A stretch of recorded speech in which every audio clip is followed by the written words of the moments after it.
주일 2부 예배에 나오신 성도님들을 주님의 이름으로 환영합니다. 옆에 계시는 분들 또 앞에 계시는 분들 서로 인사 나누겠습니다. 네, 안녕하세요. 반갑습니다. 주님의 이름으로 환영하며 축복합니다. 네, 지금 날씨가 또 갑자기 추워져서 많은 분들이 지금 독감으로 고생하시고 또 오늘 또 나오지 못한 분도 많으신 것 같습니다. 속히 잘 회복되셔서 또 건강함 가운데 또 올 한 해 특히 이제 따뜻한 봄이기 때문에 봄을 맞이하시면 좋겠습니다. 우리는 계속해서 기도에 대한 말씀을 살펴보고 있습니다. 오늘은 종료주일인데 종료주일에 대한 말씀을 살펴보지 않고 다음 주일 부활주일에 또 부활주일 말씀을 살펴보도록 하겠습니다. 지난주에 살펴봤던 기도에 대한 내용은 이제 우리가 기도를 하되 기도에 대한 오해가 있다는 것을 세 가지로 살펴보았습니다. 우리의 아버지가 되시는 하나님은 우리의 기도에 반드시 응답하십니다. 그런데 어떤 경우 하나님이 응답하지 않는 경우가 있습니다. 첫 번째는 기도는 하지만 기도를 할 때 믿음이 없는 기도를 한다면 기도를 하나님이 응답하지 않을 수도 있다는 것입니다. 어떤 경우입니까? 한 번도 생각하지 않다가 갑자기 인생에 큰 어려움을 겪을 때 이제 하나님 도와주세요 라고 기도하는 경우가 있습니다. 이렇게라도 기도해야 되지만 이런 기도는 하나님을 인격적으로 아는 기도는 아닌 것이죠. 날마다 하나님과 교제하며 기도하며 나가지 않다가 이제 기도에 필요한 것을 따라 구하지만 또 어떨 때는 이런 기도가 응답되지 않으면 그러한 경우는 항상 원망과 불평을 할 때가 있다는 것입니다. 이렇게 한다면 하나님을 비인격적인 존재로 생각하기에 바른 기도는 아닌 것입니다. 또 두 번째는 기도 응답을 받지 않는 이유는 자기의 정욕으로 구할 때가 있다는 것입니다. 하나님의 뜻으로 구하는 것이 아니라 나의 욕심과 욕망을 따라 구할 때는 기도가 응답되지 않을 수 있다는 것입니다. 그리고 마지막 세 번째는 하나님께서 기도하지 않더라도 우리의 모든 것을 아시기 때문에 기도하지 않겠다라고 생각하는 경우도 있습니다. 그러나 이 말씀을 그렇게 활용하기보다는 하나님 앞에 기도함으로 날마다 나가게 된다면 이제 기도를 통해 하나님의 응답을 확신케 하시고 또 그 응답 속에 살아계신 하나님을 아버지라 부르게 되는 것이고요. 세상 가운데 살아갈 때 담대함으로 믿음의 삶을 살아갈 수 있습니다. 그래서 기도하지 않는 것보다 기도하는 것이 훨씬 유익하고 또 기도할 때 그 기도 제목을 생각해 보면서 다시 한번 돌아본다면 하나님 우리 인생 가운데 얼마나 많은 기도에 응답한 것을 알 수 있기 때문에 우리는 우리의 모든 것을 아시는 하나님 앞에 날마다 기도함으로 나가는 것이 온전한 기도인 것을 살펴보았습니다. 오늘은 읽었던 이 말씀을 통해서 사도 바울이 했던 많은 기도 중에 가장 중요한 기도가 오늘 에베소서 1장 15절부터 전체는 읽지 않았지만 23절까지의 말씀입니다. 사도 바울은 이 기도를 통해서 하나님을 알게 해주십시오 라고 기도를 하고 있습니다. 기도는 우리가 계속 살펴보았던 것처럼 하나님 앞에 우리의 필요를 구하는 간구도 있지만 오늘 말씀처럼 하나님과 교제하기 위한 기도가 있는 것입니다. 그래서 오늘은 사귐의 기도란 제목을 통해서 하나님 앞에 교제함으로 나가는 기도가 무엇인지를 생각하며 함께 은혜를 나누고자 합니다. 사도 바울은 15절에 에베소 성도들의 믿음과 사랑이 있음을 알고 이들에 대해서 감사하며 하나님 앞에 기도하고 있습니다. 믿음과 사랑이 무엇입니까? 성도의 삶의 가장 핵심적인 것이 믿음과 사랑입니다. 예수 그리스도로 말미암아 하나님에 대한 믿음을 가지게 되었습니다. 그리고 이 하나님의 믿음을 가지고 있는 사람들은 우리를 불러주신 교회 안에서 지체들을 서로 사랑하며 섬겨나가게 되는 것입니다. 바로 에베소 성도들이 하나님에 대한 믿음과 사랑을 가지고 있었기 때문에 사도 바울은 이것에 대해서 감사하며 또 성도들을 위해서 기도하고 있는 것입니다. 바울은 어떤 기도를 드리냐면 17절 한번 보시면 PPT 한번 보시거나 아니면 성경을 보시면 되겠습니다.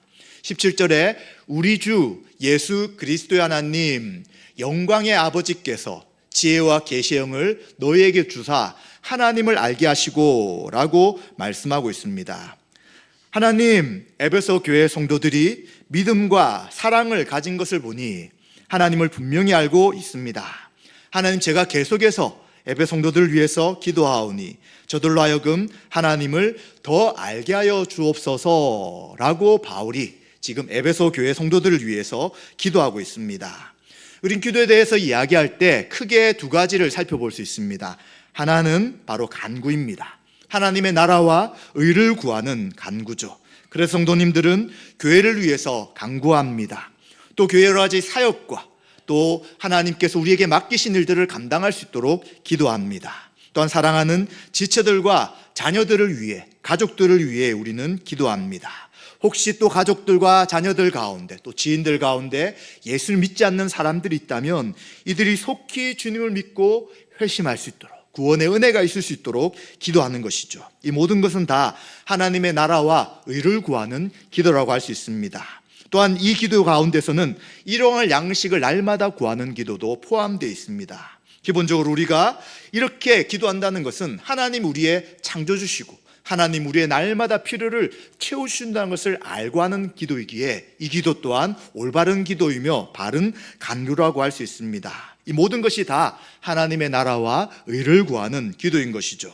그러나 또 이러한 간구 외에 처음에 말씀드린 것처럼 또 하나의 기도의 큰 흐름이 있는데 그것이 바로 하나님과 교제를 위한 기도가 있다는 것입니다.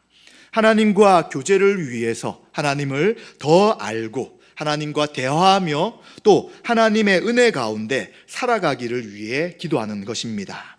그런데 그 목적은 하나님을 더 알아가는 것이죠. 하나님을 바르게 알고 그 하나님을 더 알고자 하는 이러한 기도를 우리 성도님들이 드릴 때에 우리의 기도가 더 풍성해지는 것을 우리는 경험하며 또 그것을 알고 있는 것입니다. 바로 하나님이 우리의 아버지시라는 믿음이 있습니다. 그러니 급할 때는 하나님 이거 들어주세요 라고 짧게 기도할 수 있습니다. 그러나 만약 기도하고 나서도 하나님 나에게 말할 필요는 없습니다 라고 멈춘다면 이 기도는 하나님과 교제하기 위한 기도로 나가는 것은 아닌 것이죠.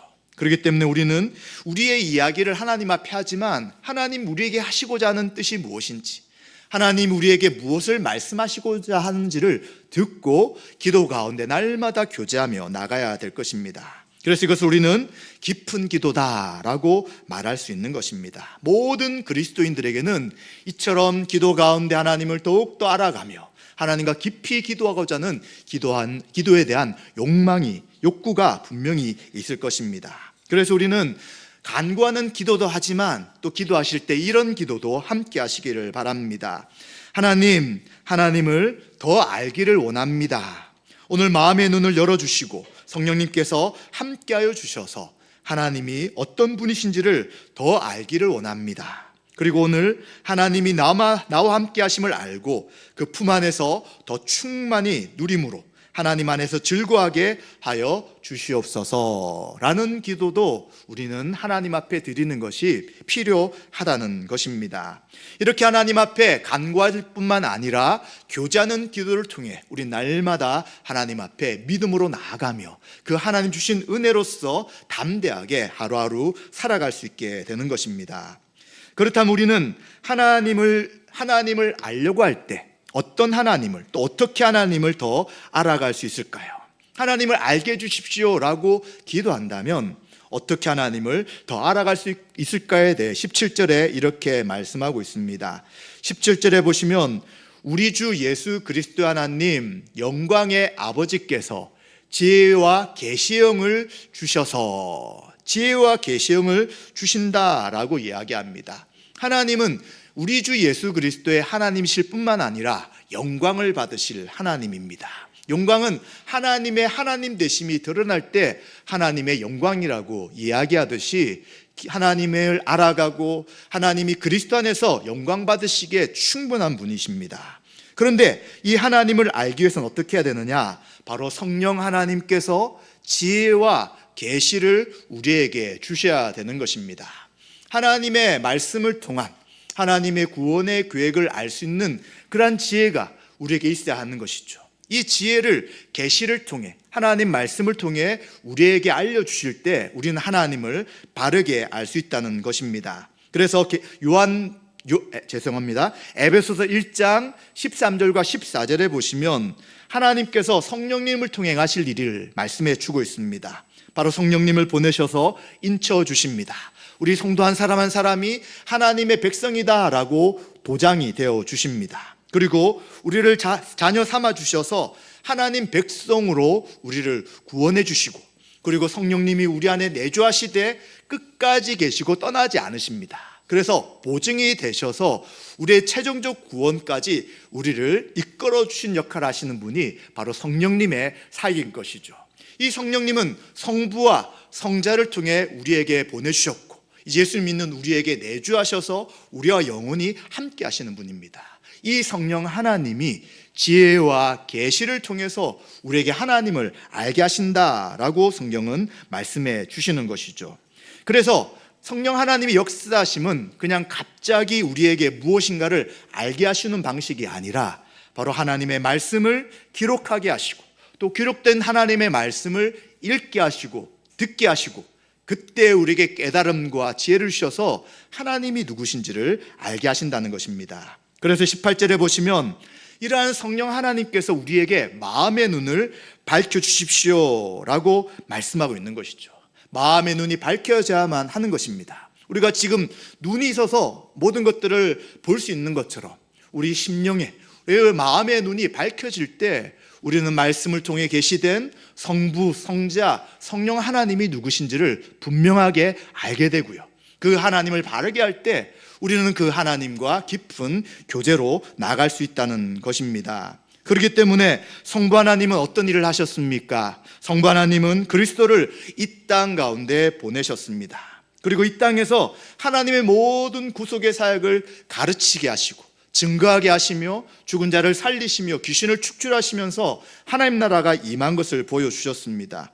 그리고 하나님은 예수님을 이 땅 가운데 오시게 하시되 강한 능력으로 오셨음에도 불구하고 겸손히 인간의 몸을 입게 하시고 고난받고 십자가에 죽게 하시고 그리고 무덤에 장사 지내도록 하신 것입니다. 왜 하나님이 왕이신 예수님을 이렇게 낫게 하셨는가? 바로 이유는 그분이 죄가 없으시기에 다시 성령의 능력으로 부활케 하셔서 죄와 사망의 모든 권세를 깨트리시기 위해 예수님을 낮은 몸으로 이 땅 가운데 오시게 하신 것이죠. 그러나 이제 예수님은 부활하시고 높임 받으시고 하나님 우편에서 통치하며 다스리도록 하신 것입니다. 하나님이 온 세상을 다스리지만 이제는 예수님과 함께 온 세상을 통치하며 다스리고 계시는 것입니다. 그래서 이 예수님은 바로 성령님을 이 땅 가운데 보내신 분이시죠. 그리고 성령님을 보내시되 예수님만 보내신 것이 아니라 성부 하나님과 성자 예수님이 함께 성령님을 보내셔서 바로 우리 가운데 내주하게 하시고 말씀을 통해서 하나님을 더 알게 하시고 기도 가운데 하나님과 깊이 교제할 수 있도록 날마다 성령의 은혜로 함께 하시는 것입니다. 그래서 우리는 바로 성경의 참된 저자이신 성령님을 통해 하나님을 알게 되는 것이고요. 바로 계시 말씀을 읽을 때 지혜를 주셔서 하나님이 행하신 모든 것을 알아갈 때 우리는 그 하나님을 온전하고 분명하게 알 수 있다고 성경은 말씀하고 있는 것입니다. 어떤 분들은 하나님을 꼭 성경에서 말해야 될 것인가? 자연을 통해서 나는 하나님을 알 수 있습니다. 맞습니다. 그러나 이 자연세계, 이 피조세계 만물은 죄로 인해 인간이 타락할 때 함께 타락하였습니다. 그래서 온전하게 하나님의 살아계심을 드러낼 수 없는 것이죠. 또 어떤 사람들은 우리 인간들을 볼 때 인간이 가지고 있는 성품과 지식, 지혜를 볼 때 하나님을 알 수 있는 것 아닙니까? 라고 할 수 있습니다. 맞습니다. 그러나 인간도 죄로 인해 타락한 이후에는 하나님의 온전한 형상을 잃어버렸습니다. 온전한 타락, 전적 타락으로 인해 하나님을 인간 속에서는 찾기가 참으로 어렵습니다. 그러기에 우리는 이러한 자연이나 인간을 통해 하나님을 알려고 하는 것이 아니라 바로 유일한 하나님을 알 수 있는 계신, 온전한 하나님을 알 수 있는 계신 성경을 통해서 우리는 하나님을 알아가게 되고 그 하나님을 알 때 우리의 믿음과 신앙과 또 하나님과의 교제가 더욱더 깊어진다는 것을 알아야 되는 것입니다. 그렇기 때문에 우리는 이 말씀, 에베소서 말씀을 통해서 하나님을 알게 되는 것이 지혜와 계시의 영이신 성령님을 통해서라는 것들을 기억해야 되는 것입니다. 그리고 또한 18절에 보시면 우리의 마음의 눈을 밝히셔서 부르심의 소망이 무엇인지를 알게 해주십시오 라고 말하고 있습니다. 하나님이 예수 그리스도 안에서 우리를 왜 부르셨습니까? 어떤 분들은 모태신앙이기 때문에 어릴 때부터 하나님을 믿는 믿음과 또 예배드리는 삶을 사셨겠지만 또 어떤 분들은 모태신앙이 아니고 중간에 예수를 믿으셨습니다. 하나님을 알지도 못했고 하나님을 찾지도 않았던 우리들을 왜 부르셨습니까? 바로 에베소서 1장에 보시면 하나님의 부르심은 갑자기 우리를 부르신 것이 아니라고 말씀합니다. 우리를 창세 전에, 세상이 만들어지기 전에 우리를 그리스도 안에 택하셨다라고 말씀하시고요, 우리를 기뻐하시고 우리를 사랑하셔서 우리를 죄와 우리를 거룩하고 그리고 흠이 없게 하셔서 하나님 앞에 서게 하셨다고 말씀합니다. 또 우리를 사랑하시되 우리를 하나님의 자녀 삼아 주셔서 하나님의 모든 복을 누리게 하신 것이 바로 하나님이 우리를 부르신 부름의 소망이라고 말씀하는 것입니다. 창세전부터 그 하나님의 살아신과 계획을 가지시고 이 놀라운 구원의 사역을 이루신 그 하나님을 우리가 안다면 우리는 그 하나님을 찬양하며 영광 돌릴 수밖에 없다는 것이죠. 수많은 사람 가운데서 우리를 택하시고 우리를 구원 얻게 하시며 하나님 백성 삼으신 그 하나님의 은혜를 우리는 감사하며 찬양하게 되는 것입니다. 그리고 구원하실 뿐만 아니라 우리에게 무엇을 더 하십니까? 이제는 우리에게 그 영광과 소망을 통해서 날마다 우리에게 주신 이 땅의 삶과 최종적 구원받을 그 최종적 구원의 삶 가운데 풍성한 삶을 살며 누리도록 하신다는 것입니다. 그것이 바로 19절에 있는 기업의 풍성함이다 라고 말할 수 있는 것입니다. 18절에 있는 기업의 풍성함이다 라고 말할 수 있는 것입니다. 이 기업이란 것은 하나님께서 자녀들에게 주시는 유산, 상속이라고 이야기할 수 있습니다. 하나님 우리에게 어떤 상속을 주십니까? 하나님 나라의 백성으로 구원 얻게 하실 뿐만 아니라 하나님 백성을 이 땅 가운데 교회로서 살아가게 하시고 또 하나님이 교회 가운데 주시는 모든 풍성한 은혜로 인해 우리 자신을 위해 사는 것이 아니라 이제 우리가 다른 사람을 위해 살아가며 사랑 가운데 서로를 섬기며 우리에게 주신 모든 은혜를 누리는 것이 바로 하나님의 풍성함이죠. 저도 예수 그리스도를 믿은 다음에 관계가 없는 교회 가족들이 얼마나 저에 대해 관심을 가지고 사랑해 주는 것들을 경험하였습니다. 그리고 조금 시간이 지난 다음에 저도 교회 지체들과 성도들을 향해 사랑하며 사랑의 교제하는 것들을 알게 되었습니다. 그전의 삶은 관계가 굉장히 어렵죠. 다투고 싸우고 싫어하고 미워하고 그리고 그 미워하는 마음이 끝까지 가고 이러한 것들이 생겼지만 그러나 그리스도 안에 주신 이 사랑이라는 것은 그전까지 누리지 못한 그러한 참된 인간관계를 누리게 되는 것이죠. 그러면서 점점 사람이 달라지는 것입니다. 예수님을 닮아가게 되고요, 이제 다른 사람을 용서하게 되고요, 정말 진심으로 아무것도 원하지 않으며 다른 사람을 사랑하는 마음을 가지게 되는 것이죠. 이제는 예수님으로 인해 인간다움을 회복하게 되는 것이고요, 인간다움이 회복됨을 통해 이 땅을 살아가는 의미와 목적을 바르게 알게 되면서 이것이 하나님이 나를 세상에 부르신 목적이구나 하는 것들을 알아가게 되는 것이죠. 이것이 바로 우리 성도들이 그리스도 안에서 누릴 온전한 복과 그리고 기업의 풍성함이라는 것을 성경은 말씀해 주는 것입니다. 도대체 우리가 뭐라고 이런 엄청난 것을 주십니까? 이 엄청난 것을 또한 어떻게 값없이 주십니까? 돈을 달라고 하더라도 또 무엇인가 우리에게 요구하더라도 부족함에도 불구하고 하나님이 이 모든 것을 우리에게 값없이 주셨습니다. 그리고 더 큰 값을 그의 아들이신 예수 그리스도를 통해서 우리에게 속량하시는 은혜를 베풀어 주셨다는 것을 우리는 기억해야 되는 것입니다.